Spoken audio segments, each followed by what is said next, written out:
And then I'm going to omit all.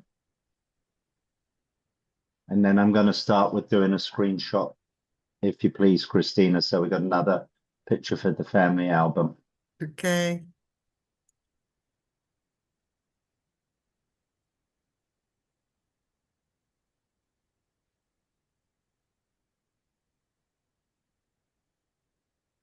Hi, may I press my volume on speaker? Can you hear me? Now we can hear you. Hello, good morning. Now we can't hear you very well.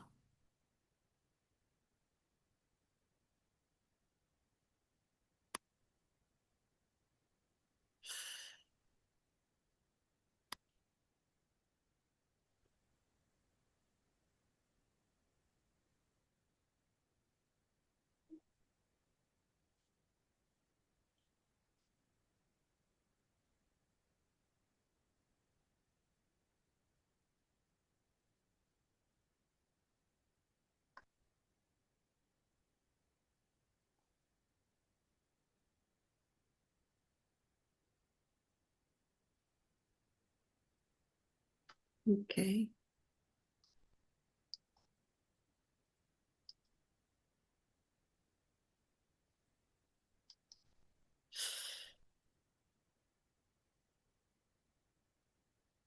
Okay, so good morning or good evening. It depends. Good afternoon, and be very welcome to the third Association Journeys session. The last two ones yesterday, the day before yesterday, yesterday and last Friday were amazing.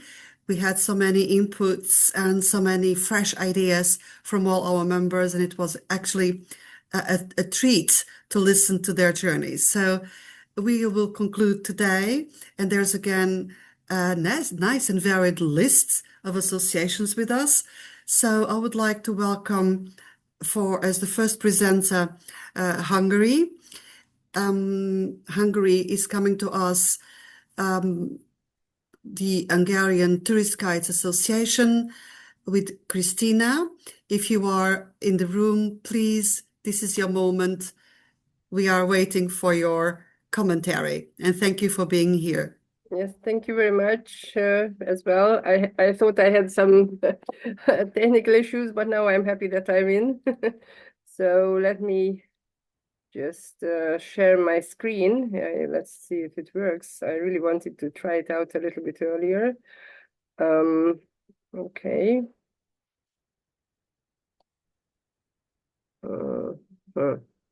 That's what I wanted to, yeah. Okay, well, I have a problem in this case because I have it open, but I cannot share it. I don't know why, because when I push the share button, I don't see it. So, yeah, so that's what I hoped I could do it earlier with you. So I will just talk in this case. I'm sorry, I don't know why can't I see it if I share the button. Oh, God, there's always a problem. I guess you don't see anything. No, but don't worry, Christina. I mean, I understand that you have. I have a nice PowerPoint made, and I don't know why it doesn't shares, because if I push on the share button, then it doesn't work. I don't see my presentation. Okay, well, I will just talk. Okay, so I don't want to take the time so much. So I'm from the Hungarian Magyar Idegenvezetők Egyesülete. That's the name in the Hungarian version with the abbreviation MIE. And well, Hungary is of course in Europe, and the capital is Budapest, and we had a great increase in the last years according to the tourism, but this year it was a little bit less. We don't really know why. In July, August, it was almost as much tourists as we usually have in March. So it was a very surprising thing, not just for tourist guides, but for hotels and for Airbnbs, and others were complaining. If you went on the streets, we had a lot of tourists, but somehow I don't know, they didn't want any guides, or, you can't really measure on the street how much are in the hotels or not, but actually we didn't have much work, so to say. So that was surprising, because in the last years we had a big increase, and this was not normal, so to say. We had some starting from in January, we had as an association, we were organizing the ADA, that is the Adria-Danube Alps meeting, which was actually originally an idea from the Slovenian Mateja from the ARGOS association. It is always held in every second year when the World Federation is not meeting in person. And we were organizing this in Budapest, and we had quite a lot of guests arriving, almost 39 from different countries in the neighboring countries. And we had one from Ireland and one from England. So that was a specialty, so to say. We were also having, as according to the association, we were doing different trainings for our guides, like visiting different types of museums. We have a regular visiting all the time in the Hungarian Fine Art Museum. One of our guide members is taking us around there, and always on the temporary exhibitions, what they are coming up in each year. Then we had the tourist guiding day, which is always, well, it's a little bit challenging with us because we have it 4 days, end of the last weekend, and adjusted the Thursday to Sunday of February. And everybody is trying to do some kind of walking tour or bus tour and everything. The Hungarian Chamber is actually helping us with it's usually on the Sunday, the last Sunday of February. And otherwise, all the rest are, so to say, private ideas, and they can carry on with this, and it can be organized together as well with the associations and the chamber. So we had this. So according to this, we even started a kind of a chit chat for our guides and members of the association, meet at a cafe, restaurant once a while in a month, and then, just talk, nothing else, which was very much beloved. So let me come a little bit to the authorities. From September, we had a little bit of a challenge because at last, which we are praying for over years, that they should control the illegal guides. At last, in the first district, they started it, and that was everything okay so far. But in the 7th district, where we have the Jewish quarter, suddenly the legal guides, the registered legal guides, were fined, and for a quite high price. And because they said that they don't have the so-called place request permission, like musicians have, or people who sell things. And this was a great problem because our country license is actually over the 7th district, but they didn't know about this. So we wrote a lot of letters to the district council and all that. And then after a while, of course, we received no answers until the mayor invited the leaders of the 2 Hungarian associations. And then we tried to sort out the problem. It turned out they didn't have any idea about that the tourist guiding license for Hungarians is actually for the whole country. They said, okay, they won't find us anymore, but at least we have to adjust a little bit more, because in that district, there are a lot of, it's the nightlife of Budapest, and they don't want to be so loud after 10 o'clock and in the night and so on. Usually we don't guide after 10 o'clock, but in the night, I mean. But of course, they couldn't really figure out who is a guide, who is not a guide, and so on. So the controls are going to carry on, but we just have to adjust, how long we are allowed to guide in the district in the night, and how early we are allowed to start. So that is still a negotiation which is going on. So these are the things which are actually the most important ones, which we happened in this year. And we are celebrating our birthday soon, which means that it's actually in November, but December was a better time to put in a restaurant. And we are going to have Christmas and birthday this Thursday, actually. And well, we didn't have this get together in this way, apart from the chit chat versions. for a long time now. So I don't remember that we had it since the pandemic. So according to that, this will be the first one, although it's not a round number like number 10, but I'm sure it will be soon. Then we'll try to have a different, figure out something else. Our AGM is going to be sometimes end of February, beginning of March. So until then, we have a lot of new tasks to do, but winter is actually the time for it. So I'm very sorry I couldn't show my pictures and everything, but this is a short summary I could give you. And if you have any questions, just feel free to ask. Thank you. No, Christina, it was wonderful because it's nice to focus on people's face as well instead of the pictures. So both things have pros and cons. And myself, I really enjoyed your presentation. And it's very sorry to know that when there's problems, the police targets the right people they should protect instead of the ones that actually are prevaricating. So I'm personally very sorry for that. And thank you for sharing that with us, because you have to be resilient. And when something goes wrong, we have to try our best and to showcase our profession and highlight what we do. And that's just what you did. So congratulations for Thank you that. very much. And we sincerely hope that next year will be better for you. It's a little bit awkward. We still have a couple of minutes. So what I wonder is, any particular reason why you think that the tourism, because you always hear that tourism, it's increasing everywhere, is that, of course, if you have on Friday, Israel was presenting, and for obvious reasons, Israel has a lot of our colleagues, a lot of problems. But any particular reason that your officials? We cannot figure out, to tell you the truth, because since the pandemic, so to say, finished, we were increasing all the time and we were working like hell, so to say. And then suddenly we just dropped it backwards in these 2 months. Okay, August is usually a little bit less, but not as less as it was today, this year. Or the July, it was like a normal, let's say, I had 10 guidings like it's in March, usually when the season starts. So not in the middle of summer. So we have no idea what really happened, actually. But then in September, October, it picked up again. So that was normal, so to say. October was perhaps even stronger than September, but we have no idea, to tell you the truth. So what happened really? So we can't even complain on the weather, because it has been hot since, let's say, last 5 years, 35, 36 centigrade. So it can't be this the problem. We have no idea. So hopefully it won't be next year. Actually, this is the problem why I cannot join you in Fukuoka in Japan. Because if I would have had all that money, so to say, then I could.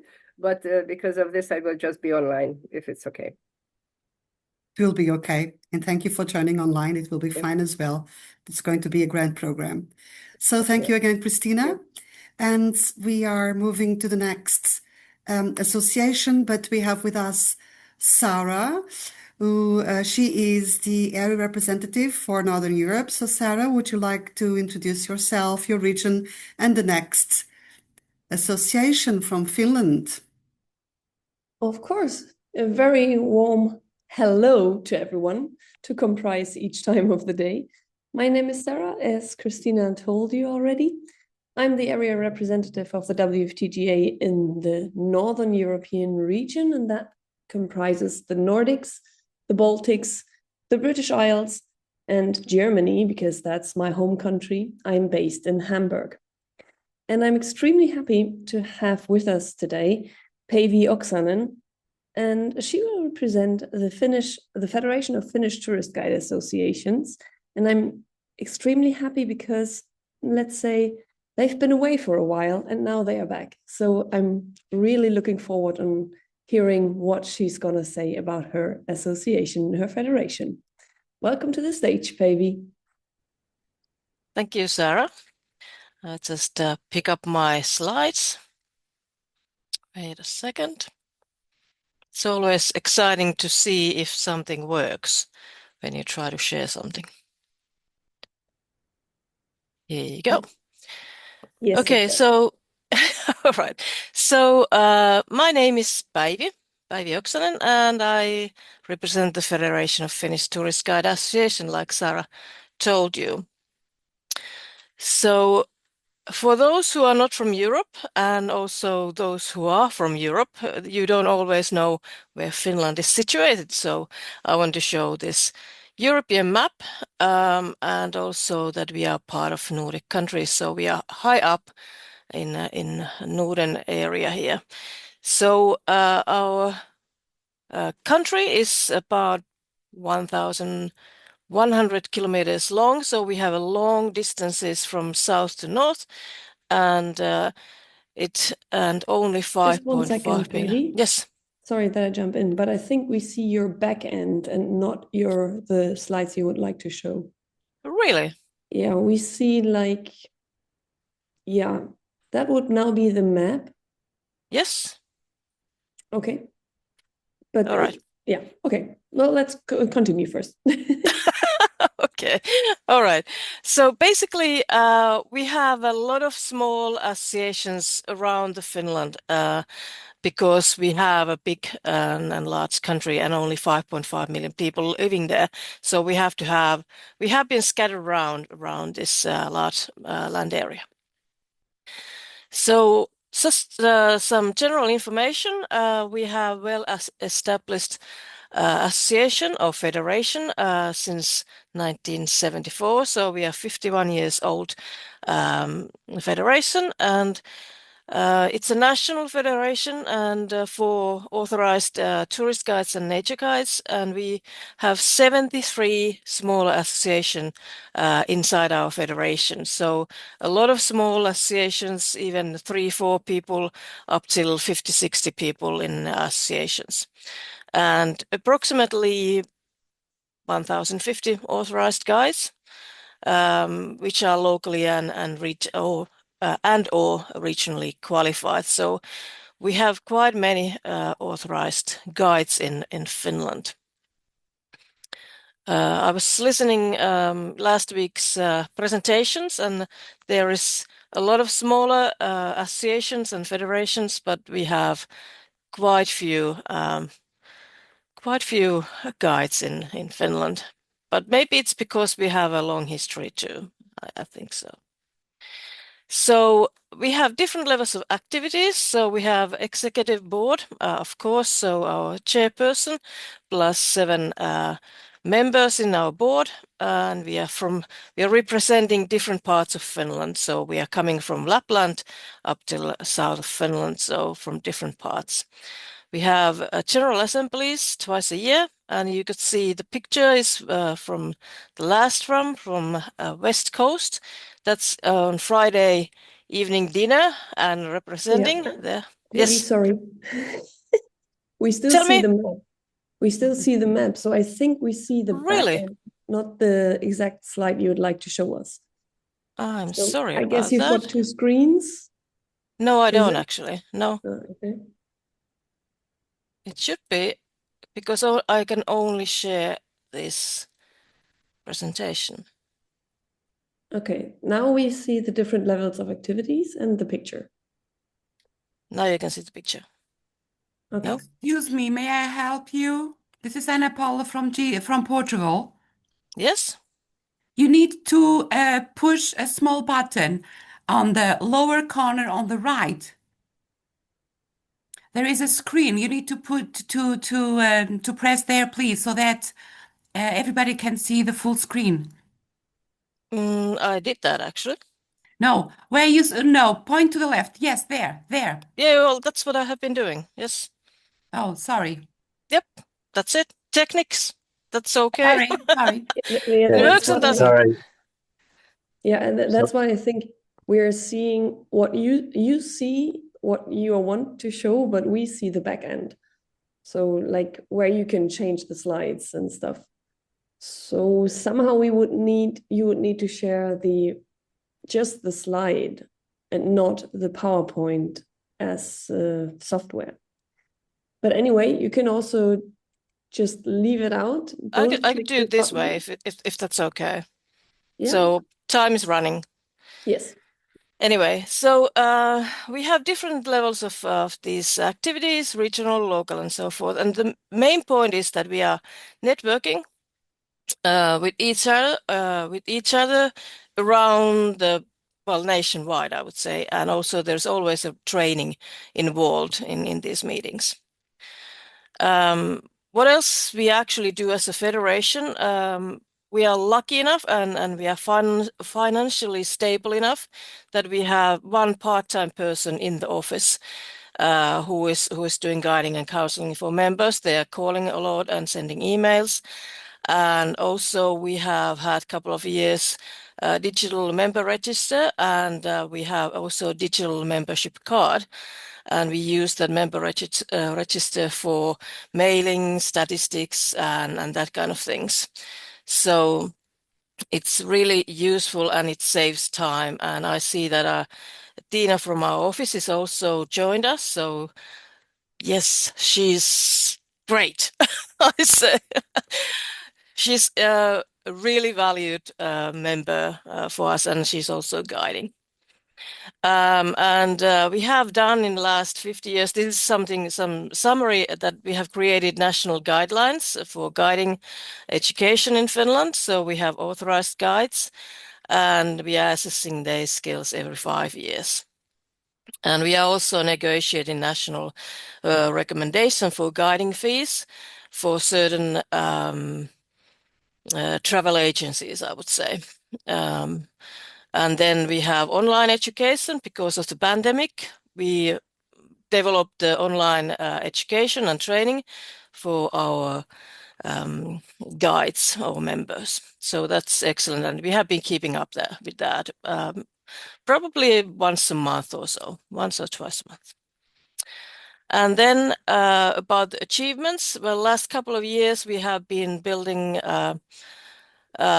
continuity. So we have created our values, and our values are guiding all our actions in federation. So that was really important. So it's a continuing from board to board. So it's not just a couple of years and then nobody knows what's happening and so forth. So we want to base our values for quality guiding and quality work, openness, and this guiding is a community-based business inside our federation, and also for the customs. Also, they think they are part of community, and we are respecting others and respecting others' work, and also, of course, promoting sustainable travel. Those are our values. And we have also in the last couple of years done our strategy again. So we have a continuation for next years. And that's ongoing work. So that's what we're going to do next year too. So we try to find the measurements, how to achieve our goals and what to do it. And some association told us that this social media presence is also important. So that's where we are aiming to, because we want to have guiding and guides, authorized guides, more known what we are doing and so forth. So we are that's one of our goals. We have been talking about challenge. Well, how to activate our members, because our members' age structure, age is quite high. I would say between 60 and 80 is most of our members. So we try to find the newer, younger, active members who also know all sorts of things what we older people do, like well, anyway, so but that's a challenge, and how to work in all seasons around the year. That's a big challenge, and has been rising up quite a lot. So we could work around the year. Helsinki is okay. Lapland is okay. They have a high season at the moment, but also climate change has been changing our working environment, because last summer it's way too hot in Finland. There was hotter places here than in southern Finland, southern Europe, and we are waiting for the snow in southern Finland. No snow. It's black, gray, and it's not nice. So we are waiting for snow here. So that changes our way to guide too, because there's no snow-based guiding at the moment because there's absolutely no snow. And of course, our federations, one of the challenges is that how to keep euros in balance. We have a good financial situation at the moment, but membership fees hasn't changed, or we haven't. Members don't want to rise them up. So we want to think about commercial partnership and sponsors, how to get some money out of it. And also how we get more tourists to Finland. Well, our government decided to cut down funding from Visit Finland, which is the main promoter for Finnish and Finland. So, and of course, the unstable security situation in Finland, in the world, well, that also affects our tourism business because, well, Russia is just behind the border, and well, security issues are also affecting our tourism business. And I just want to remind you, Santa Claus lives in Finland. So Merry Christmas for everybody. There's always somebody who wants to take Santa Claus out of us, but he is living in Finland and his official office is in Lapland. So welcome, and I hope you have been nice people, all right, and you get presents. All right. So if you want to follow us, there's a Facebook and Instagram page. I hope I just put them a little bit bigger, so you will see them. Here you go. That's it. That's from Finland. Yes, and it was, in spite the little troubles, it was a wonderful presentation. We don't need, so we are not technical people. We are guides. So we fully understand these things. It's not easy, and it was really, really nice to have you back, Pavi, and to listen to your journey and the challenges, which are a little bit different from the ones that we are used to. No snow. So I come from Portugal, so that's something we so, but it's yeah, it's always changing. And also thank you for enlightening us about your mission and your guiding practices, guiding practices. It's sustainability, which is the theme for the Japan Convention. So thank you for that as well. So yeah, just stay with us a little longer if you can. And now we are moving to Slovenia. Slovenia. So the floor is yours. Please share with us your journey through 2021. Hello, 2025. Hello from Slovenia. I hope I can share my presentation. Do you see my presentation? Yes, we do. Okay, great. So I'm representing ARGOS, Association of Regional Tourist Guides of Slovenia.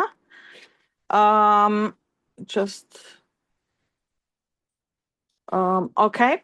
So my name is Nives, and I would like to share about our journey through last year. So we are the only association of tourist guides that is a member of WFTGA, and we are covering 9 regions of Slovenia, and we think we are the largest association in Slovenia. And we are very active, I would say, and here is also our website you can visit to know us better. So our focus in 2025 was, let's say, social media campaign on Facebook and Instagram. So we had regular posts 3 times a week, and actually we are very proud of that we managed. We had some help, so we can learn how to do it. And yes, it was a big thing for us. It was a lot of work. but we also learned a lot. We are also trying to promote our professionalism and licensing. So that's why you can see that on all the pictures our license, because we want to make aware also locals and tourists who are visiting that license guides are the only choice and the right choice.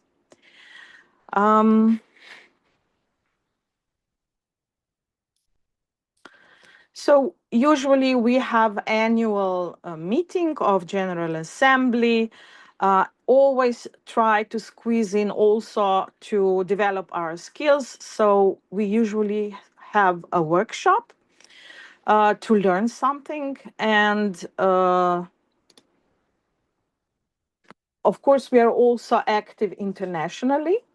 So our representatives visited ADA, a regional meeting of tourist guides, in Hungary this year, and our colleague Urša Sreš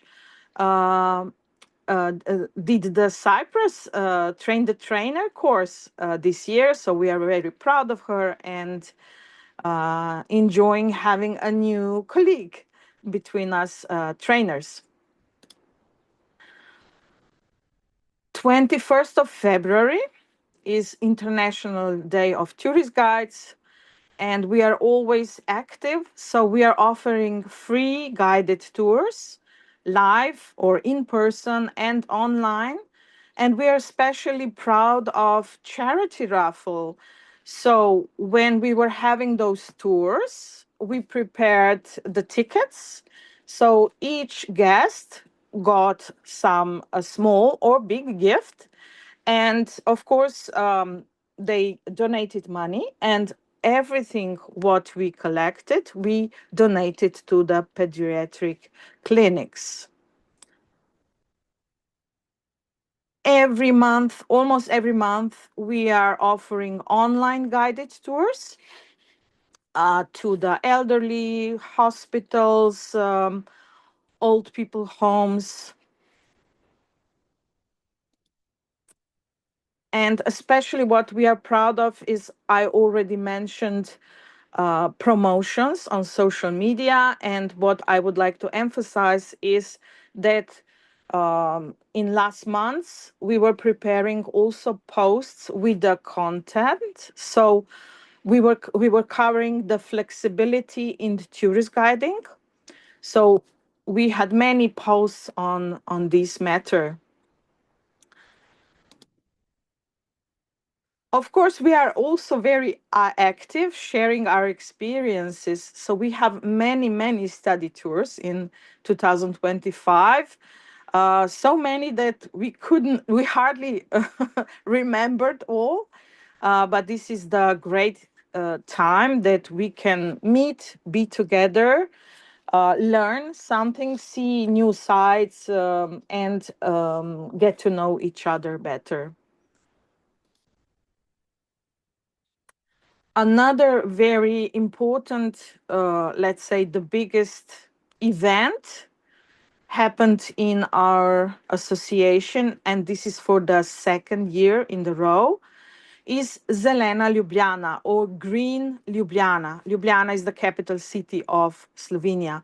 So it is upon sustainability towards a carbon neutral city.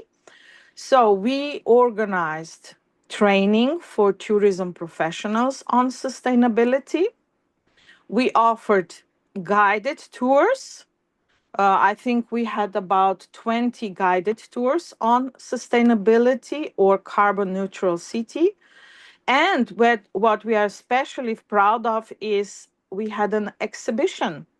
So you can see on this picture our photographs on the exhibition from our tours on sustainability. And this is the opening night of the exhibition. And of course, we would like to show you how colorful, funny, interesting, and versatile we are, and wishing you joyful Christmas and a Happy New Year. Thank you. Oh, thank you. Thank you for a lovely presentation and again for spotting the sustainability issue, which is really important. And we just heard our colleague from Finland saying how climate change is affecting our job in Finland. So that's really very, very much really important that we highlight how guides can contribute to a more sustainable approach to our tours. So yeah, thank you for that input because it's really important. And yeah, what can I say? Another inspiring, inspiring presentation. Thank you so much. Thank you. Thank you for being here. And now for the next one. And today it's mostly Europe because, you know, this time of the day, our colleagues in the Americas, it's in the middle of the night. And thank you, James, for being here and helping because I know it's like 4:30 in the morning in Chile, where you're based. Thank you. And we acknowledge that and your support. And the next association will be Sweden. So we have again Sarah, who is responsible for Northern Europe. Yes, exactly. Northern Europe, I've mentioned it before for those who've been with us already for 37 minutes. My name is Sarah. I'm the representative of the WFTGA in the Northern European region for the Nordics, the Baltics, the British Isles, and Germany, where I'm based in Hamburg. And yeah, we started with Finland this morning from my area. And now we are moving on to Sweden. And Sweden, especially the Association of Stockholm's Authorized Guides, is a very long-standing member of the WFTGA. And Elizabeth Daude, who is with us on stage already, will definitely show us again what the association, the federation, has done throughout the last year. And I'm really looking forward to that as well. Hi, Elizabeth, and thanks that you are here. Good morning. I hope everybody can hear me. I will share my screen, which yes, we can hear was you. not what I was going to share. Sorry. And we see your desktop. Back. Yes, I know. Well, that's something. Let me just see. Here we go.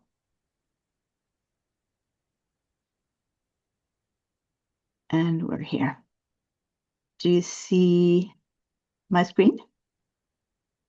We see your screen in the, yeah, now we see it perfectly. Okay, perfect. Very good. So anyhow, very welcome to everybody. Right now, I'm addressing you from Stockholm, Sweden, a country in Europe, quite far up north, as you know, a country where it's dark a lot of the time at present. Just look at some statistics here. We are in the greater Stockholm area, which is the capital of Sweden, and where 1/5 of the population of our country lives. In the greater area, we're about 2 million inhabitants these days. Stockholm's located on the east coast of Sweden, not far away from Helsinki, where Päivi, I think, was addressing us from this morning. And we're on 59 degrees north. That means that right now, sun just rose. It didn't today because, it did rise, but it's quite gray at present. And it is going to set again 10 to 3 this afternoon. So you can understand it's rather dark in winter. And that also has, to a certain extent, shaped our guiding in Stockholm for a long time. Guiding or working as a guide meant working in a city where you work during summer, May, maybe mid-May or so, until mid-September, maximum. That's the way I started. I've been in the profession for a good 30 years. And I've seen a development, in particular the last 10 years, which really has changed the life of the guides in Stockholm. The association was founded a long time ago. It's an old association considering the fact that we're so far up north. It was founded in 1953. The license we carry is actually issued by Stockholm Business Region. In other words, it's issued by the city of Stockholm, which we are extremely appreciative of. We all have gone through a one-year course. The course is different from period to period, if I say so. I did it in the actually, it was organized by Stockholm Business Region, or Stockholm Visitor Sport, as it was called at that time. Today, it's a private school. And then the city gives us our license after 1 year.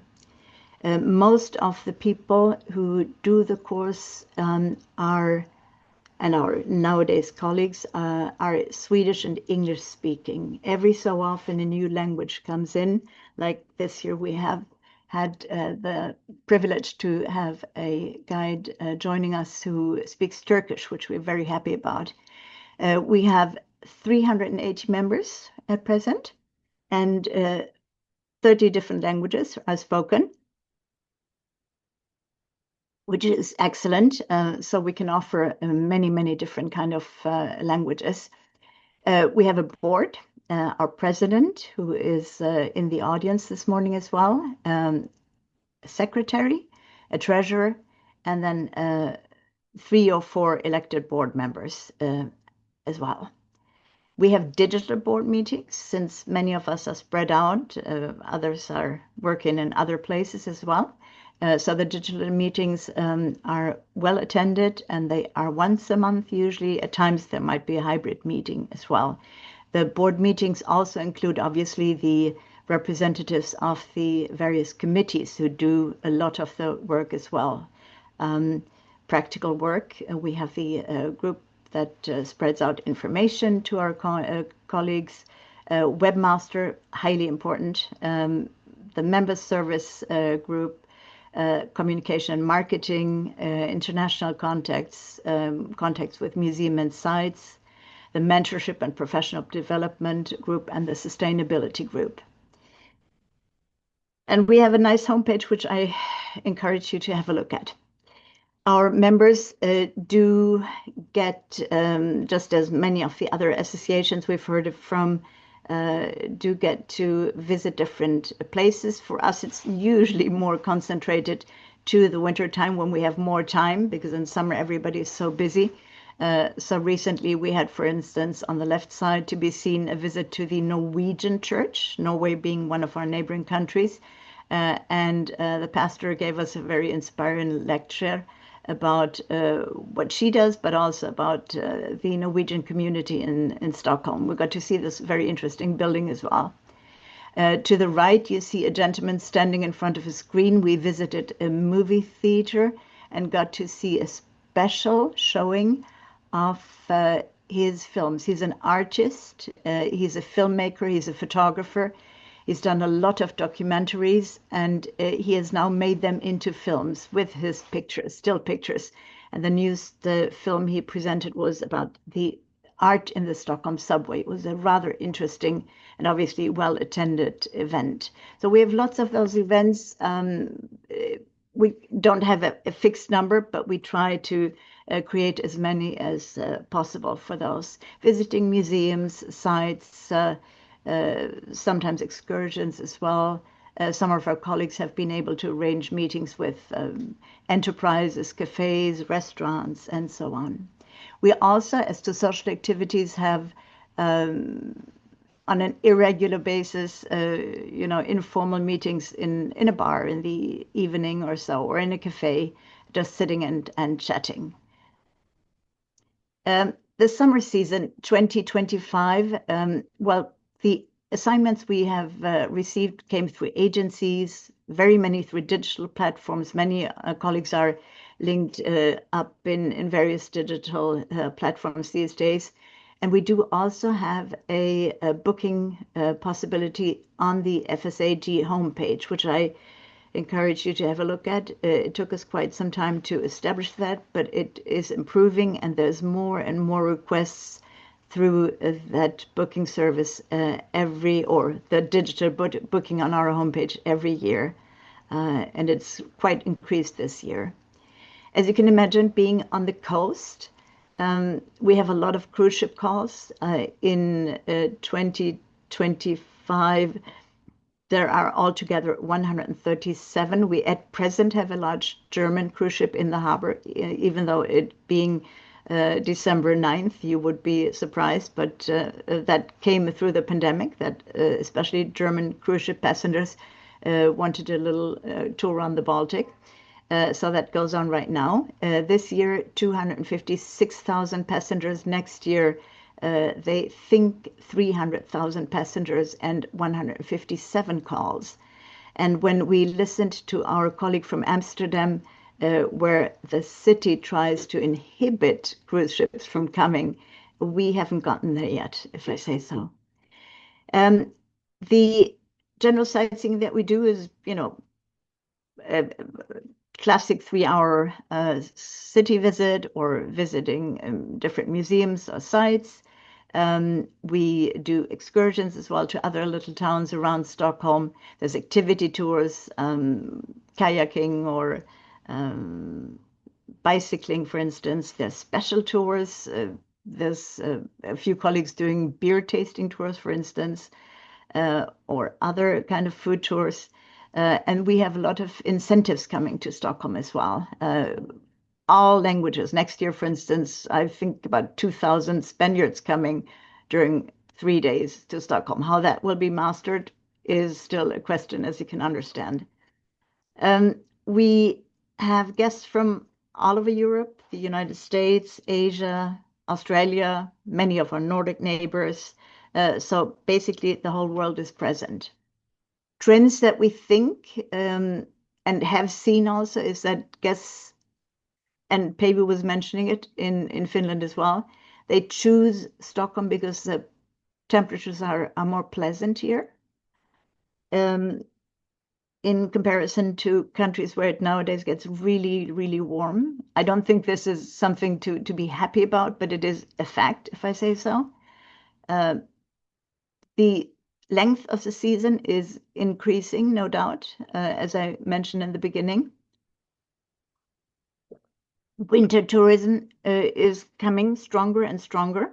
So we have northern lights, aurora borealis, holiday traditions, nature coming in, and more smaller groups and couples, families, and friends are coming. This is something going on right now, Nobel Week Lights, which also draws people to Stockholm. Nobel is, as you might know, something quite important right now, Alfred Nobel. Problems we face here is that we are a non-regulated country, absolutely a problem. So cruise ship guides are trained and are here for 2 months or 1 month or so and not necessarily offer the correct information. We have free tours, definitely something that many colleagues are annoyed about. Really large groups, 50 people. Old Town is big, but it's not that big, so that you can have 4 groups of huge, big, maybe not that interactive colleagues blocking the street, where eye contact is definitely not something they put as an important thing in their professional way to react, and also rendering very many preconceived ideas. Traffic, lots of construction going on all over the city. Then the ambition of the city of Stockholm to be climate neutral by 2030 and fossil free by 2040, which means a lot of the buses can't go into town anymore. So if you come with a cruise ship from to any of the harbors, some are a bit further out, 3-4 kilometers. Some are more or less downtown, but still it's a walk. And for many of the guests, it wouldn't be an option to walk that way. How will it be arranged? I don't know if the city itself has understood what they are, on the one hand, they want fossil free. On the other hand, they don't think about the fact that will lead to that the cruise ship passengers can't come in. Parking for buses, what is that? Parking? doesn't exist. There's very few parking spaces for buses. So buses kind of tour around the city just because they can't wait anywhere else when we are visiting City Hall or the Palace or other things. And lack of restrooms, a question that we've addressed for a lot of time, and it just doesn't seem to be solved really. Achievements we do have, well, definitely. We have a homepage that is increasingly improved. For instance, right now, our webmasters have been able to have the text translated into new languages. We earlier on only had Swedish and English, and now it's German, French, Spanish, Italian, Polish, Chinese, Japanese, Arabic, and Portuguese as well. And the treasurer is quite happy about a no automated accounting system, which has been introduced for her to be able to very quickly even send to the different working committees, you know, you have this much budget left, etc. Just perfect, really. Goals that we have, well, increased visibility, for instance. We're talking about maybe some kind of a T-shirt or a band being carried across the whatever clothes you're wearing. There's also, instead of February 21st, which is not really a perfect day for a Swede to be walking outdoors due to the fact that it's winter, now this year participating, or this coming year participating, sorry, I wrote 225. I'm intending to write 226. The Culture Night on April 18th, 226 would be to offer guided tours in the city of Stockholm, free of charge, obviously, and thereby showing we are FSAG, we are the qualified guides of Stockholm. We hope that this will be done. We have a working group on it at present who is trying to be part of this larger event, which is organized by the city of Stockholm every year, and we have not participated so far. We search for a dialogue with city representatives. Our president has regular contact with the Stockholm business region, but it would be interesting to find more authorities, obviously, to speak to. There's no Minister of Tourism in Sweden. There are not very many politicians interested in the topic yet, and we feel it needs to be lifted up because there's a lot of income coming to Stockholm through tourism, but somehow it's just seen as a little workout by itself. We also would need more volunteers working within our association, in particular social media, where we really would need more of maybe the younger generation of members who could actively maintain the social media platforms. And this is it. In a few hours, actually, one day from now, Alfred Nobel's memory will be commemorated due to the fact that we have the Nobel Prizes being distributed tomorrow. And then afterwards, they get to dine and dance in a beautiful setting, which is the Stockholm City Hall, that some of you might have seen when you attended the FSAG meeting, which our colleagues held up in Falun, Dalarna, but you spent a few days here, and this is a magnificent building. I also would like to address from all of us in Stockholm, saying thank you to all the other associations. There's so much inspiration that you have given us, and also to our colleagues at WFTGA for organizing this, because sharing and learning from each other is so important. So thank you to everybody. Thank you. Yeah, thanks a lot, Elizabeth. I can relate to so many things what you mentioned, like being here in northern Germany. I think Hamburg is quite similar to Stockholm. And looking at your lists, I was like, oh yeah, that's the same here. That's the same here. That's the same here. From extended lengths of the season to free tours, blocking alleyways, not enough parking spaces, not enough restrooms. I do see all of that and I do feel all of that. So I'm really happy to see that you're also talking to authorities. And although you don't have a minister, to someone who seems to be responsible for tourism in order to make yourself more aware, make tourist guides more aware, because in the end, you mentioned also Amsterdam, and as guides, as we are around outside, we are also the ones who can at least reduce a bit the feeling of the inhabitants of over-tourism. You said you're not that yet and not yet there. We are not in Hamburg either, but what is mostly the pressure for the residents is people on the streets running around like crazy, not thinking about residents. And I think qualified and authorized tourist guides do play an important role in that matter. So thank you very much for your presentation, Elizabeth. Thank you very much. And with that, we're moving up already to the next ones, also belonging to my area. Today is my strike, I would say, because we would like to talk about Scotland, and Scotland belongs to the British Isles, so that is also in my area. And Scotland, as well as the Stockholm Guide Association, is a very long-standing member of WFTGA, and a very reliable one, I must say. We also have very regular contact, and I always get responses. And we just recently met in Stockholm, or in Sweden, on the FACT meeting with Joan Dobby, who's the one to present the STGA, the Scottish Tourist Guide Association, today. And I'd like to welcome you. At the moment, I only see black, Joan, but maybe you're able to change that. Oh, I don't know. Now it's going to get really complicated, isn't it? Right, hold on.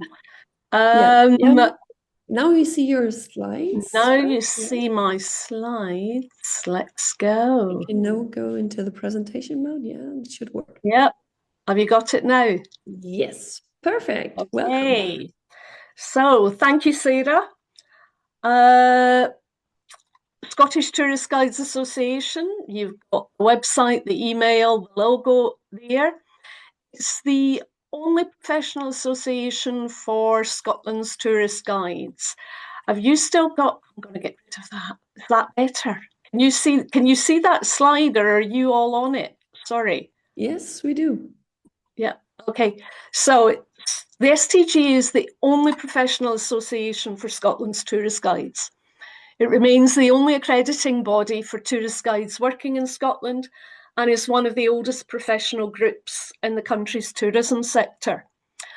This year we had 20 students graduate from the Blue Badge course, and we're expecting to have 27 new guides come on stream in 2026. An extra course was actually run to finish next year. Usually we run them every 2 years, but having lost guides through COVID and having few guides on the course that graduated this year, we've run an extra one. So this altogether gives us 283 guides with a national qualification, 193 green badges with a regional qualification, and 3 guides with a site or route qualification. So our total practicing membership is 479.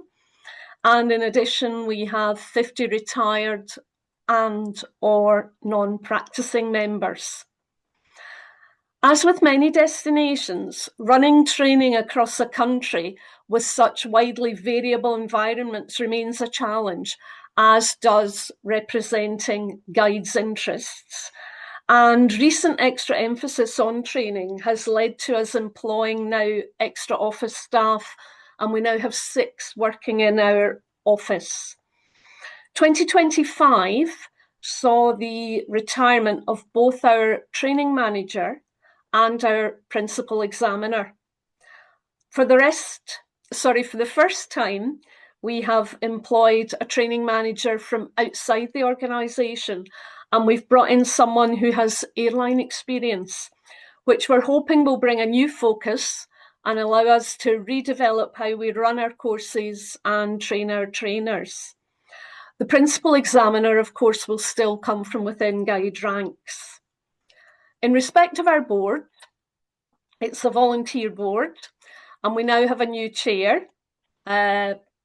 His name's Fergus Halliday, and although he's only been in post for just over a month, Fergus has already been interviewed by a national newspaper, which focused not only on the fact that he is the youngest chairman ever appointed in our 66-year history, but also it mentioned that the association supports more than 500 small businesses throughout the whole of Scotland, each guide, of course, being their own small business. Fergus is working on a new strategy and would like to focus on the following. I'm not going to read them out. You can all read them there for yourselves. And having worked in various cultural and hospitality sectors previously, Fergus has contacts in several tourism organisations that we hope can help contribute to these aims. The board is currently looking into redesigning our website and having, during the pandemic, done away with our dedicated booking service. They're also looking into re-establishing a booking facility which will offer a more comprehensive service for members and hopefully give them better value for their subscription as well. And there's Fergus there, so you all know what he looks like. Cruise ships, one or two of you have talked about cruise ships. They're very important in Scotland as well. Around 86% of ships visiting a UK port make at least one Scottish stop. And I mentioned the Green Badge, our Green Badge colleagues earlier. 171 cruise calls were made to Orkney in 2025. This is actually down from the 230 calls made in 2024, but it's permitted better management in respect of over-tourism and sustainability. Numbers, however, will increase again in 2026, and they are already taking bookings as far ahead as 2029. So it's slowed down slightly, but it will come back up again. And that's the contribution that cruise ships make to the local economy. Those are the most recent figures I could get, the ones for 2023. Local authorities in the east of Scotland have run a survey, and this tells us what sort of excursions tourists are engaged in. Main interests, cultural sites, city tours, and you might be surprised to learn in Scotland, because we're not well known as a culinary destination, food and drink. Visitor feedback was immensely positive. There's 93% gave a rating of 8+ out of 10. And these are the percentages of people who have said that they would recommend return either for another cruise or for a land-based visit. And of course, cruising is quite important to recruit people to come back for a land-based tour. And that's when guides, certainly in Scotland, would probably have a lot more input than they do just on a cruise ship day. There are challenges, however. Guides can't do more about the first two. 2%, believe it or not, had the audacity to want better tours and tour guides. But the question really is this because of the Shorex offering?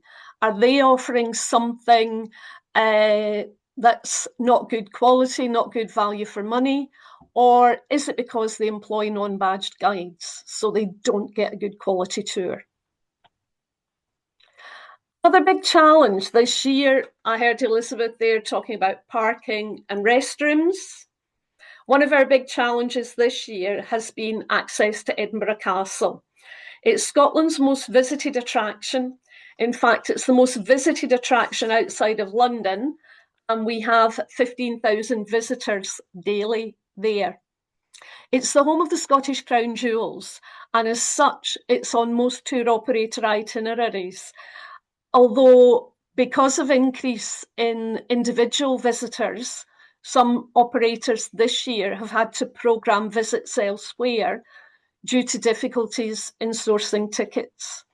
Access has always been somewhat of a challenge for those with mobility problems, since the castle is quite obviously in an uphill position.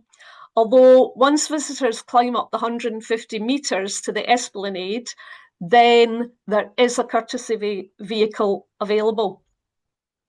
Towards the end of last year, Edinburgh City Council, in their wisdom, began repaving the access road, which meant that no vehicles could come within 450 metres of the main gate.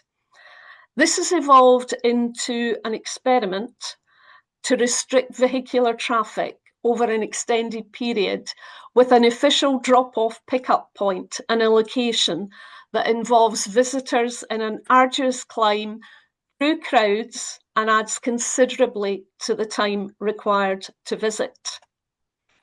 None of these pictures have people in them, but it doesn't normally look like that on a normal guiding day. This would be, say, 9 o'clock in the morning, what you've got there.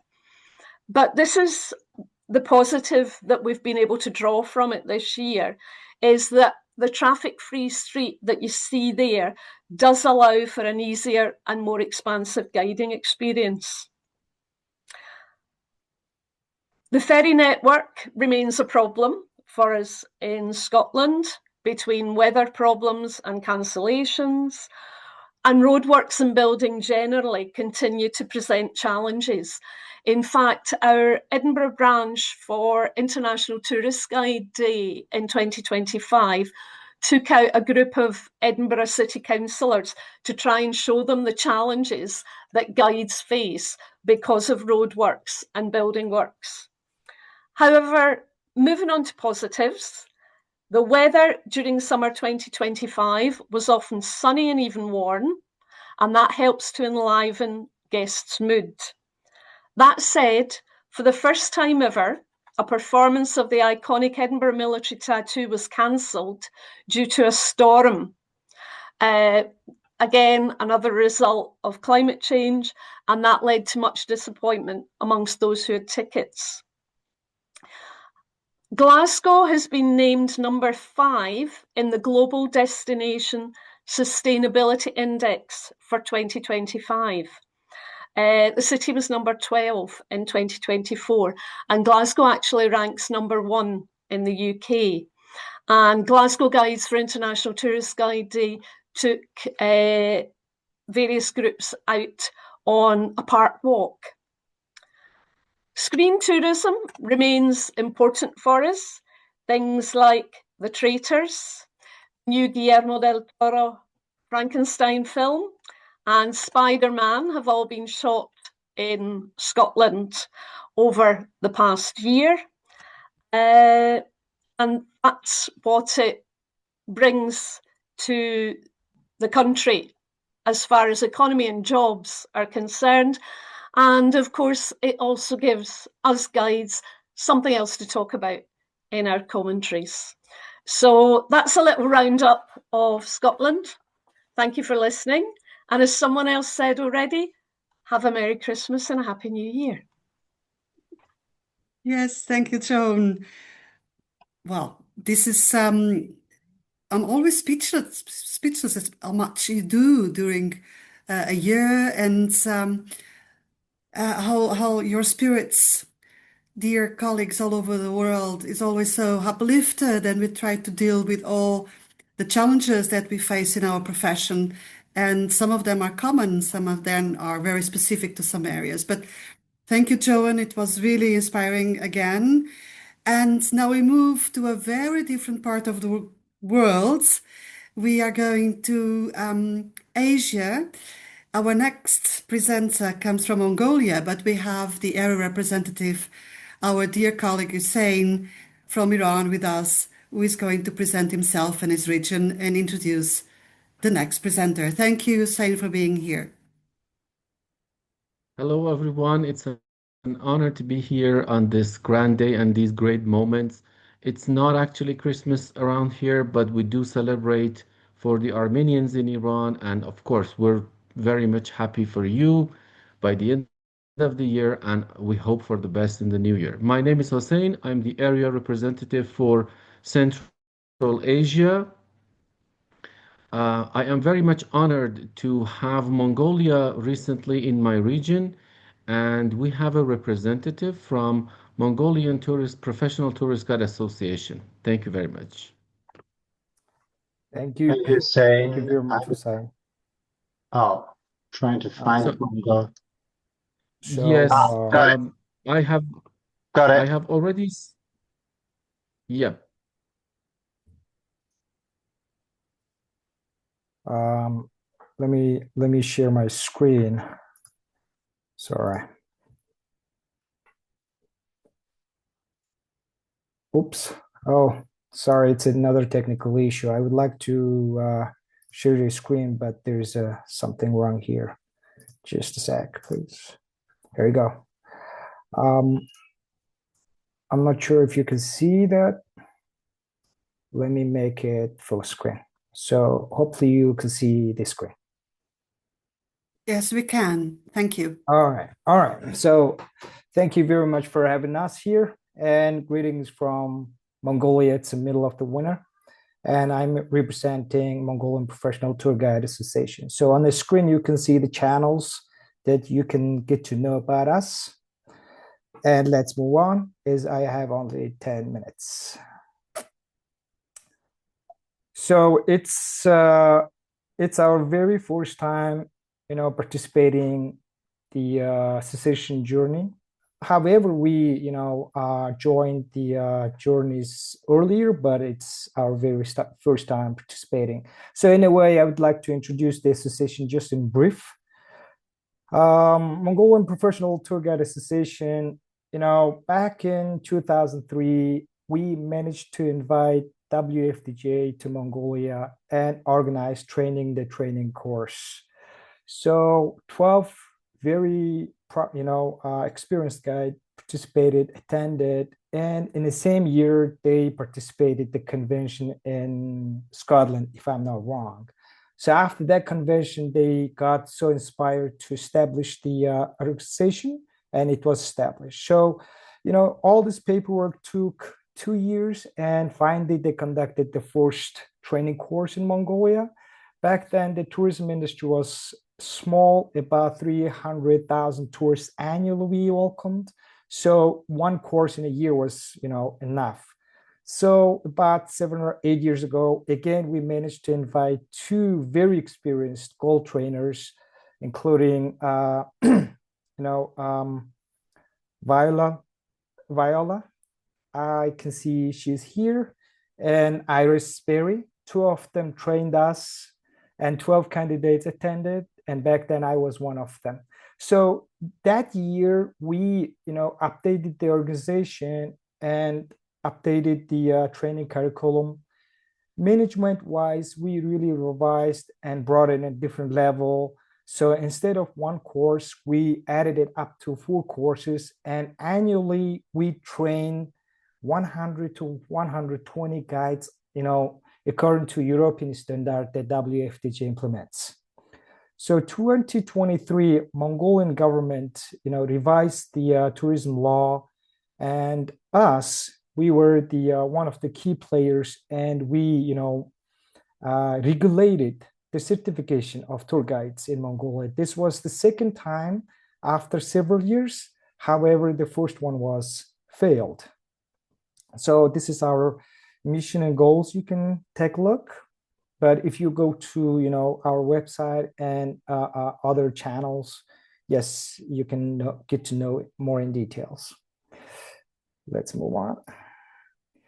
So, normally speaking, we do a number of the things annually, but if I divide and categorize them into three, we would name them tour guiding courses. It's including the essential skill tour guiding courses and also area specific knowledge that we provide the guides they must have, you know. And the second thing is tour guide certification. According to the new law, every tour guide must be certified in order to do this job, but it just started being implemented last year, and Mongolian Professional Tour Guide Association so far organized the third exam. So the third main job, I said others, it's mostly the socializing activities that guides gather, get to know, share, you know, the knowledge and practice experiences. And we also organize quiz nights and also celebrate the guide days. This is the main three jobs that, you know, the three things Mongolian Professional Tour Guide Association do. Back in 2021, Mongolian Professional Tour Guide Association conducted the research work, and we counted about 800 individuals who work as guide. So we estimate it's about 600 to 800 individuals work in the industry actively. It seems very small compared to those who have over 1,000 guides, but you know, the country who has 3.7 million inhabitants and then roughly 800,000 tourists, 800 guides is about the number of guides we have. So then since we started conducting the certificate exam, about 200 individuals registered, and so for a little over 100 of them successfully obtained further certificate. So if we see a little down deep, how many of them, what language they speak, English speaking guides is mostly, it's number one in number, you know, take place in Mongolia, 47%. It's about half of the tour guides we have in Mongolia, all English speaking guides. And then second in line is Korean speaking guides, and Korean market is emerging in last 3 or 4 years. So regardless of what languages they speak, Mongolian Professional Tour Guide Association is the only association in Mongolia that represents all these guides in the way the tourism board in Mongolia give us that huge responsibility to conduct the license issuance exam in Mongolia. So that we are very happy doing it, but there are some challenges for sure. So out of the main three, the work we do this year, the challenges we had is the following. And tour guide courses, of course, we implement the WFTGA European standard that we want all the tour guides implement this quality in this country in order to extend the service of the industry. By the way, as a full member of WFTGA, we are participating the convention 2025 in Fukuoka, and hopefully to see you there in person. So excited to go there, and we have 4 delegates participating this convention. It's our second time after over 20 years. As you know, that we implement the European standard, but now Mongolia is emerging the Asian market and tourism industry, that 2 different culture, European standard against the Oriental, culture, that we, extended the family with the Asian language speaking guides and trainers. But the challenge we're facing right now is how we balance the European standard with Oriental culture differences. However, at the end of the day, they are Mongolians, but the language they speak, the client's background, it's totally different thing. And we need to find the optimal balance to train them at the same time, how they can, improve the quality using the European standard. This is the challenge we're facing. Second challenge is that it's more like in a bigger scale. The country has very short summer. It's the only active tourism season from May through October, and rest of the year, mostly no tourism at all. However, the Mongolian government trying to extend the season, but it's very seasonal, tour guides don't stay here constantly working as tour guide, like stay there normally up to 5 years and then go somewhere else. So in the way, Mongolian Professional Tour Guide Association constantly conduct the training and train the newcomers, including the essential skills and then general knowledge. This is the challenge we face, like industry-wise. Second achievement we have is certification. Of course, it's in the long run, we want all the tour guides professional, qualified, So thanks to the law, Mongolian Professional Tour Guide Association has been implementing. So far, the third exam is just done, and then about 30 guides, getting certified. But still, there is a resistance.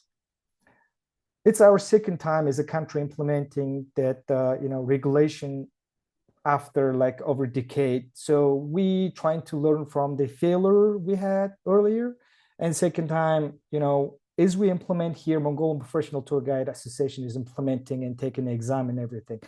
So far, about over 100 tour guides are certified, but still majority of them not certified yet.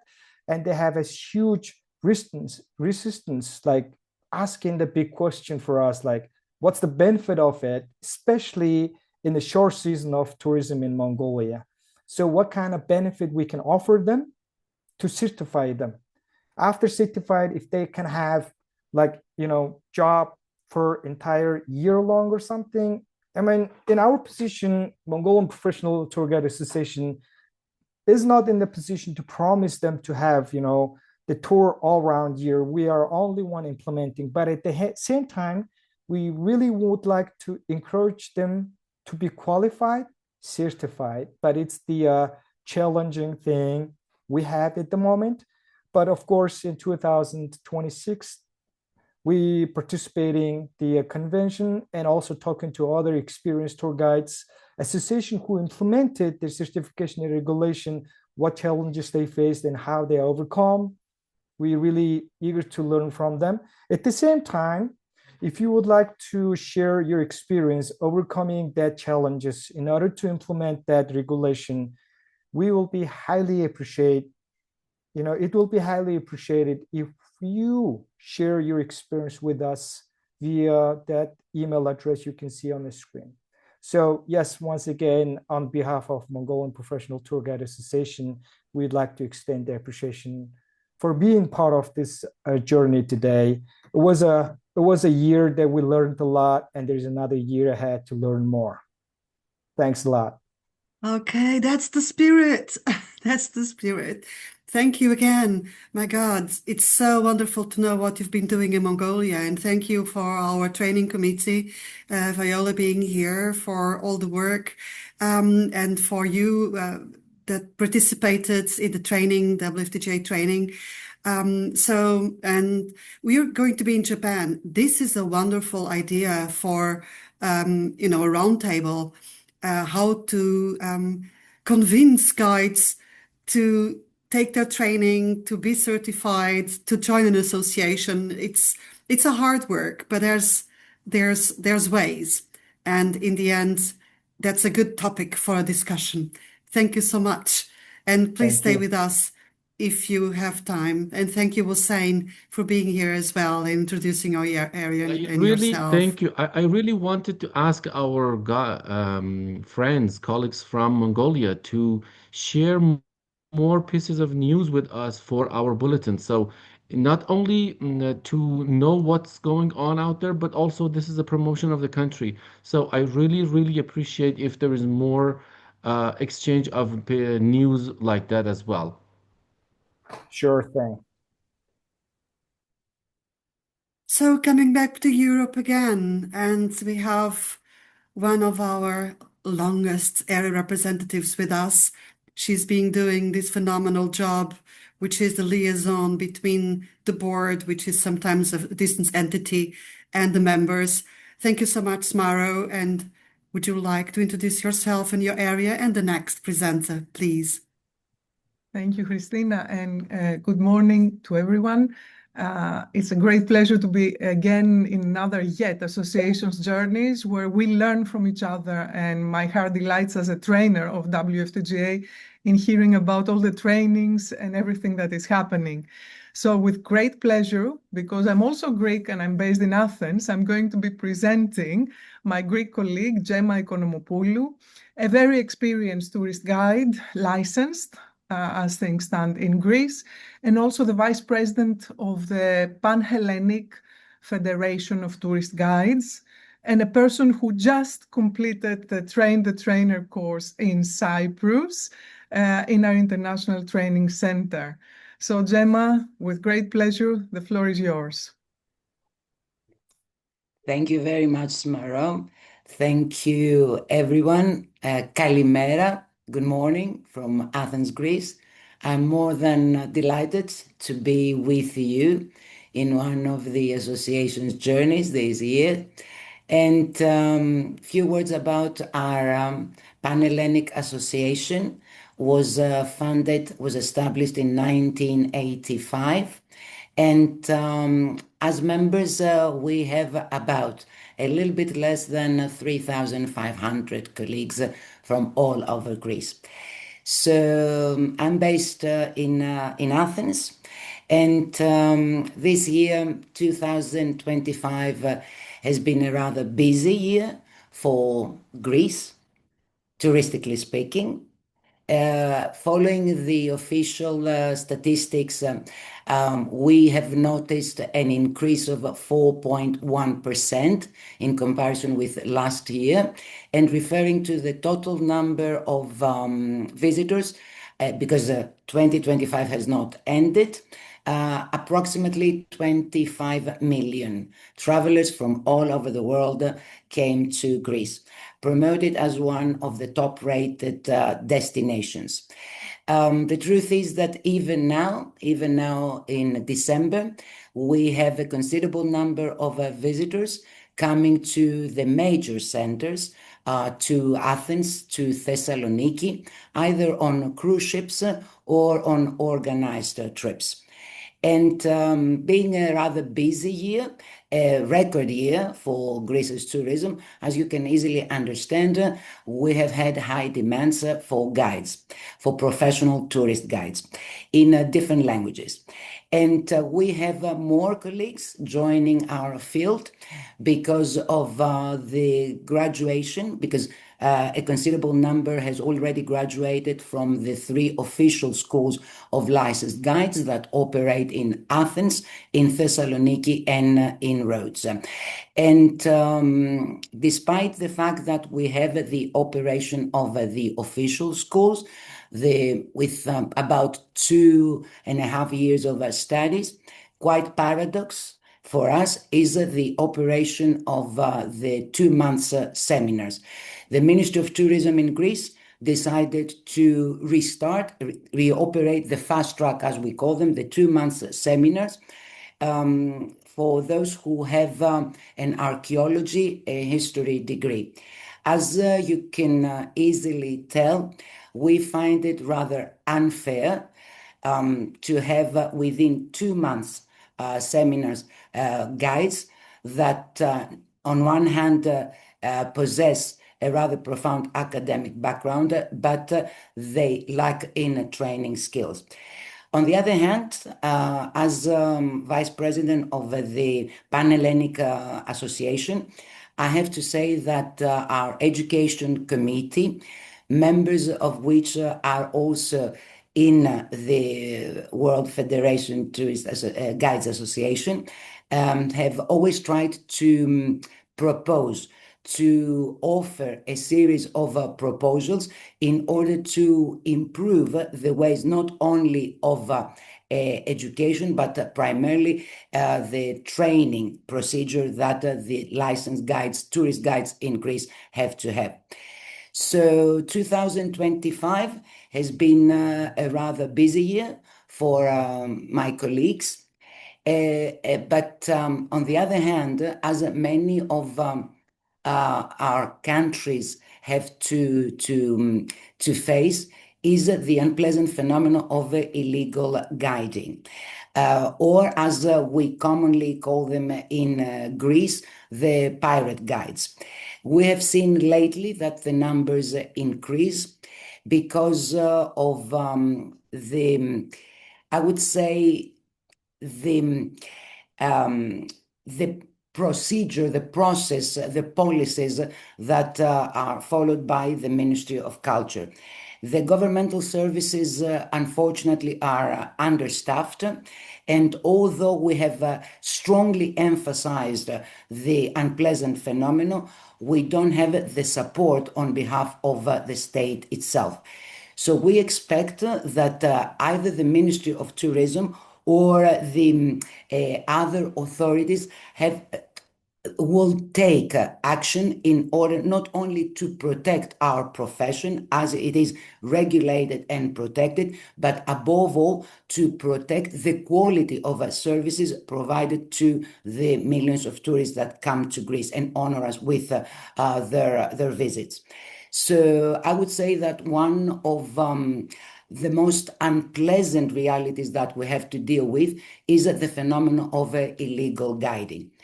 And another popular topic that is always on the table lately, especially in countries that are considered to be popular tourist destinations, is the phenomenon of over-tourism, or as lately has been introduced, of unregulated tourism.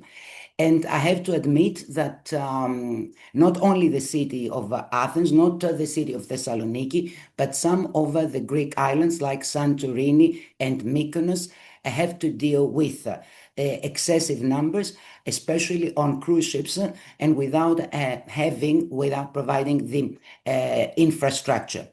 The federation, excuse me, the Panhellenic Association has tried to play a leading role, either through the meetings with the official representative, the Ministry of Tourism, the Ministry of Culture, or joining different meetings and stating proposals that can provide different and better solutions.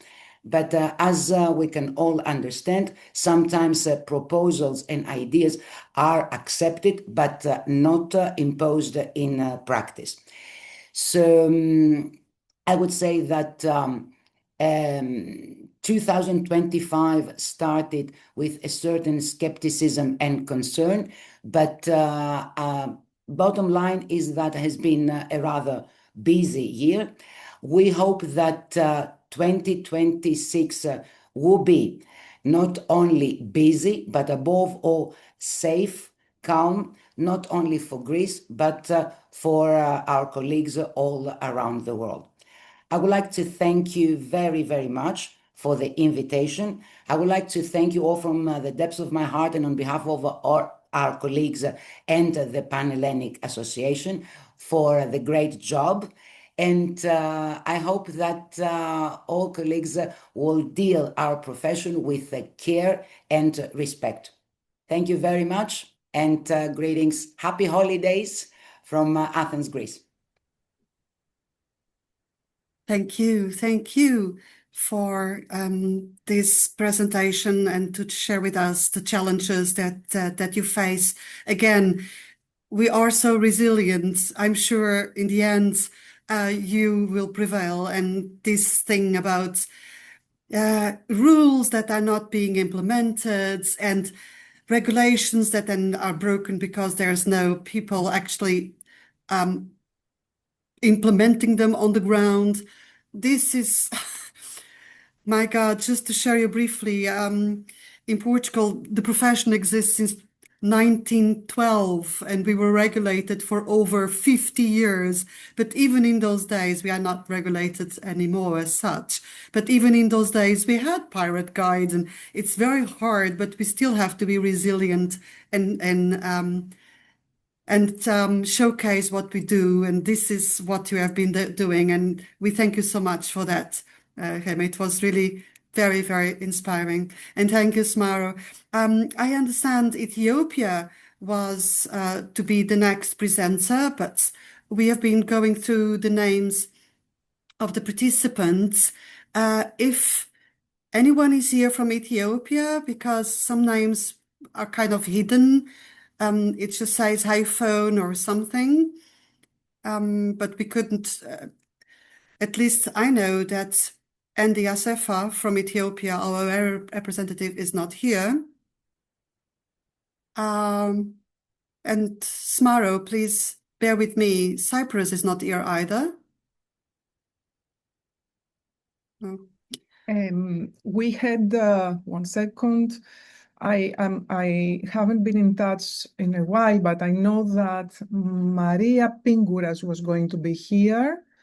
She was going to present. She wrote to you, Christina, but I don't see her name in the list. But however, because there are some unnamed people, if Cyprus, Maria Pinguras is among the crowd, please give us a shout. Cyprus is a long-standing member of the World Federation, and of course we have our International Training Center there. We're very close partners, but since they're not here, please go ahead. No.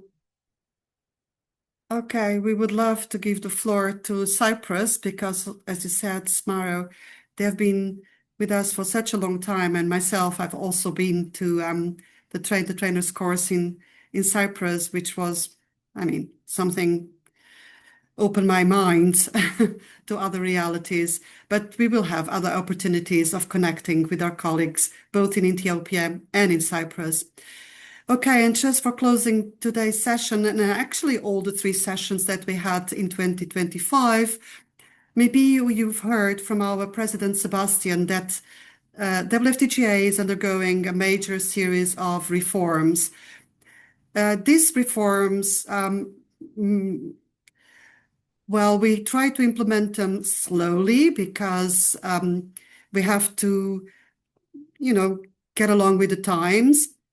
One of the reforms were, of course, the fee structure that you've heard of, and also, but we'll have to discuss that with our delegates, of course, during the General Assembly in Japan, how WFTGA can expand. So as you know, this is associations journeys, and it's supposed, and it is, for the associations to showcase their journeys through the past years, and also it serves as a kind of a report. But we decided to introduce and to give the floor also to an individual member. And Maria is actually closing the session as an individual member.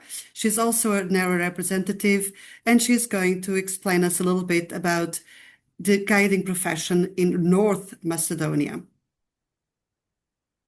Well, good morning. I would like to share my screen. It's okay? It is, Maria. Yes, we can start with the show. Good morning, everyone.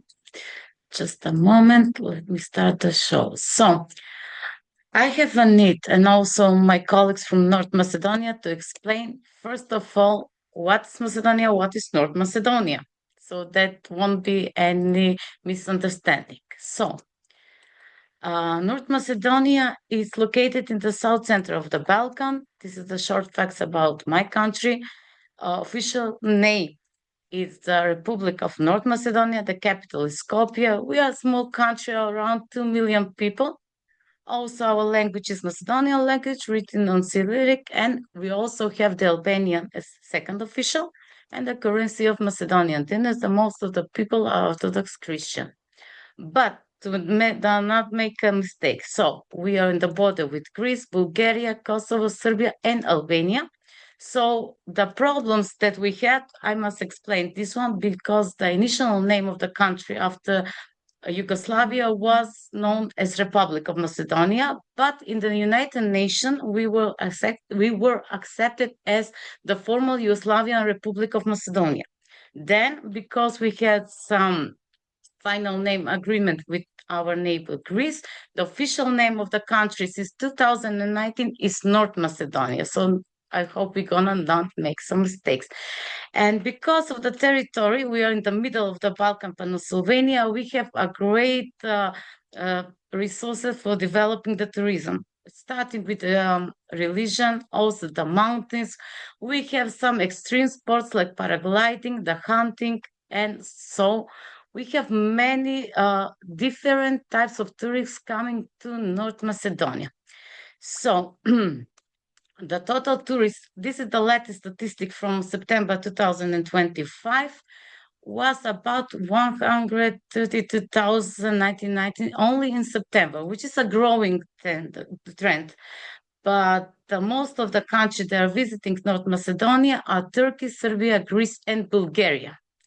So, but we have a problem, like everyone in this association. How many are using the local tour guides? Not many. Some statistics show that there are at least 100. So we have the law, first of all, that says no group can enter the North Macedonia territory if they don't have a contract with some association here in North Macedonia or have an agreement with a local tourist agency. But they say they can't find a local tour guide the most of the time. And the official statistic, which is not official, because in North Macedonia, there are more than 100 licensed tour guides and 1,020 licensed travel companions. That means we have two different licenses. So, but also depends on the type of the tour. We have a culture and city guides. They're not certificated, but they work on the location, like they're in the museums or archaeological places. Also, the mountain and adventure guides, which are doing very great job in their association. And we have specialized guides, which most of them, they are working on the mountains or they are working on religion tourism. So when you want to become a tour guide in North Macedonia, there are some conditions that must be fulfilled. First, they must have at least higher education or faculty degree. So they must have certificate about speaking one foreign language, doesn't matter which one. So the next step is to take exams on the state faculties, and there are 3 faculties of tourism in North Macedonia, in Skopje, and Štip, and Ohrid. And the last step is to be a part of the Association of Tourist Guides and Companion.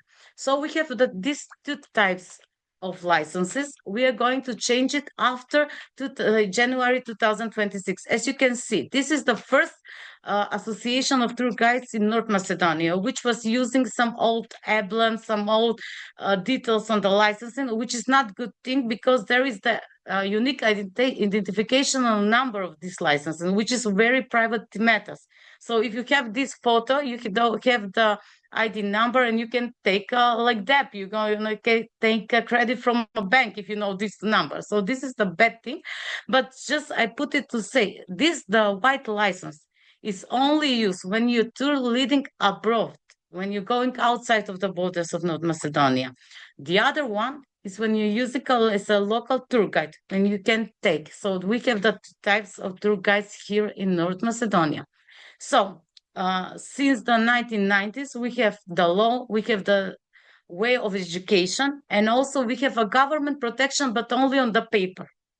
The last week, on the GNF of the World Federation of Tourist Guides, there were some people for the government, from the Ministry of Tourism and Culture, because now it's the same ministry in charge.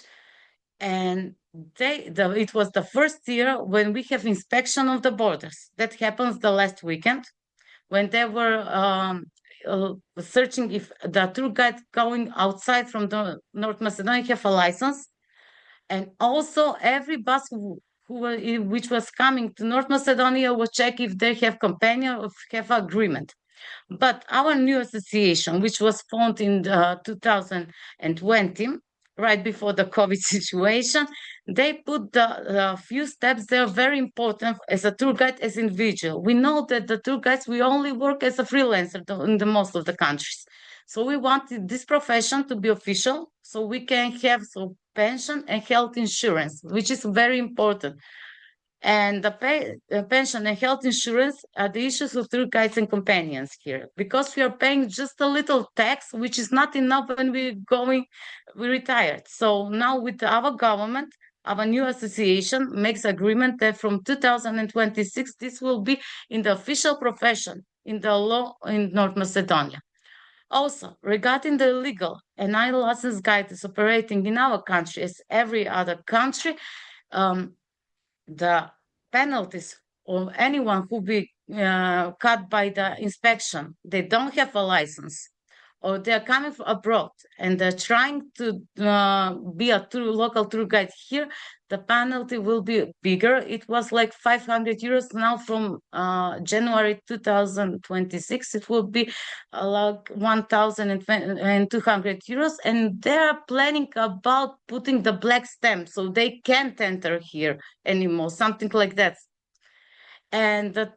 But this is the theoretic part that is done, because our association spoke with the government, and when the election, and this year we had election, they promised us everything. So we are doing the pressure every time so we can try to make the most of our situation. My presentation is short because I just returned yesterday from trip. But the good thing is because the Ministry of Tourism made a commission. And this Saturday, we have a January assembly. Every tour guide who has a license is invited to come here and to vote about the changes we are needed.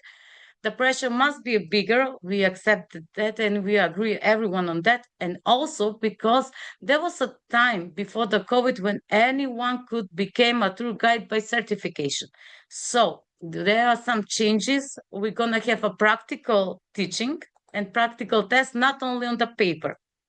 And this is the type when we're gonna share distinct the active tour guides with the passive. When we speak the passive, there are also the taxis, the bus drivers, and everything. So everyone once in the year must have another practical test to see if they can or they not. The first step will be paused. The license will not be valid for a period of the time. The next chance will be in 1 year again to try. If not, it can be a tour guide in every. So. Because we have only 10 minutes, I'm going to thank you for the opportunity, because the new association, which was formed only 15 years and we cut the COVID and everything went slowly, is trying to work on the best on everyone. And only they have, and also they have some archive on the list of the tour guides in every major city, like Sarajevo, Belgrade, Athens. And when some travel agency have a tour guide, we are sending a list of the name of the local tour guide and the language they are speaking.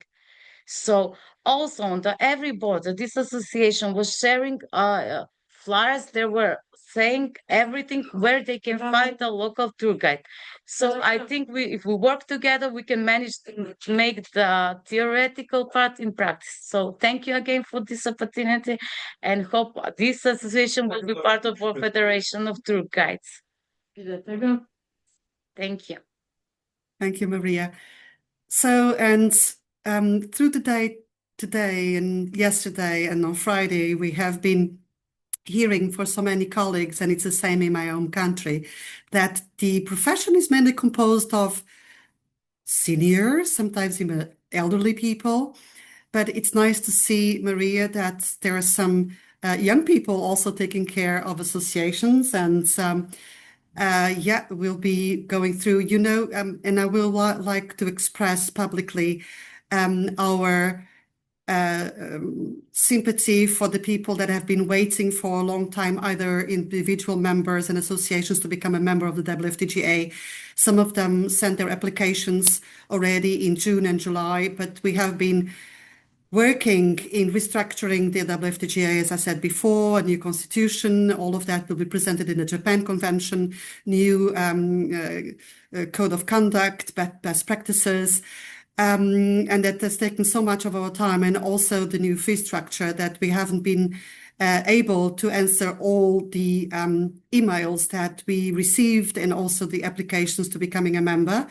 But once that it's now publicized on our website, the new fee structure, we can address the applicants again, and that's the case of North Macedonia, but so many others who want to be part of our big family. And of course, we are here to welcome you, considering, of course, all the rules that are needed to become a member. So thank you again for sharing all of your experiences. again, we went from North America to Peru, Colombia, in the Latin Americas. We've been to Mongolia, we've been to Southeast Asia, you've been to South Africa, we've been everywhere. We are a true global family, and really, from the bottom of my heart, thank you so much for being here. Thank you to our area representatives. Thank you to Viola and James, co-fellows in the Expo boards. I'm very thrilled, and it's really a honor to be part of this group of wonderful people. Thank you. Enjoy the holiday season and see you in Japan. Bye bye.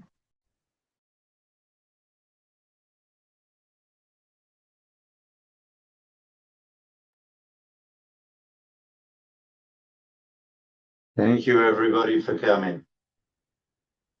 Bye. Thank you. Thank you.